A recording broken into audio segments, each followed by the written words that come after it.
অর্জুন সিং বনাম সোমনাথ শ্যাম দ্বন্দ্ব আরো তীব্র হলো। অর্জুন সিং এর বিরুদ্ধে এবার ভাটপাড়া থানায় অভিযোগ দায়ের হয়েছে। রামনবমীর দিন ইসরায়েলের পতাকা হাতে অর্জুন সিং, সাম্প্রদায়িক উস্কানির অভিযোগ অর্জুন সিং এর বিরুদ্ধে। যদি অভিযোগ অস্বীকার প্রাক্তন সাংসদ অর্জুন সিং এর।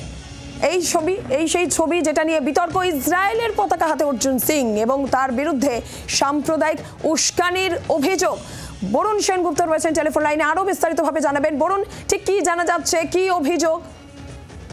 এখনো পর্যন্ত ভাটপাড়া থানায় যেটা অভিযোগ হয়েছে নির্দিষ্টভাবে সোমনাথ শ্যামের পক্ষ থেকে যে অর্জুন সিং তিনি রামনবমীর দিন একেবারে যে পতাকা, সেই পতাকা হাতে ইসরায়েলের যে পতাকা, সেই ইসরায়েলের পতাকা হাতে তিনি কিন্তু হেঁটেছেন এবং শুধু তিনি নন, তার সঙ্গে থাকা আরো বেশ কয়েকজন কিন্তু এই পতাকা হাতে হেঁটেছে।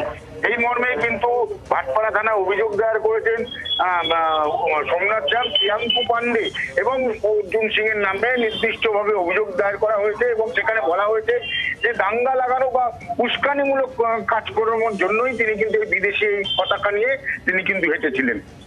বরুণ, ধন্যবাদ তোমাকে। যদি সেই অভিযোগ সম্পূর্ণভাবেই অস্বীকার করেছেন অর্জুন সিং, জগদ্দলের বিধায়ক সোমনাথ শ্যাম তিনি কি অভিযোগ করছেন, কি বলছেন শোনাবো। অর্জুন সিং এরই বা বক্তব্য কি শুনবো।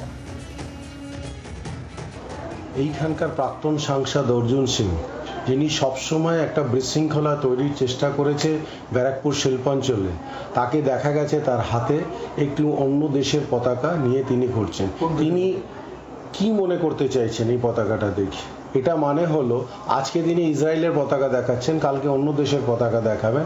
এটাতে ভারতের সংস্কৃতি নষ্ট হচ্ছে। ওনার উদ্দেশ্য ছিল যে এখানে কোনো রকমভাবে একটা ধার্মিক দ্বন্দ্ব তৈরি করে একটা ঝগড়া লাগানো। আমরা পুলিশ কমপ্লেন করেছি, আমি ব্যক্তিগতভাবে করেছি এবং বলেছি প্রশাসনকে এটার উপরে অ্যাকশন নিতে।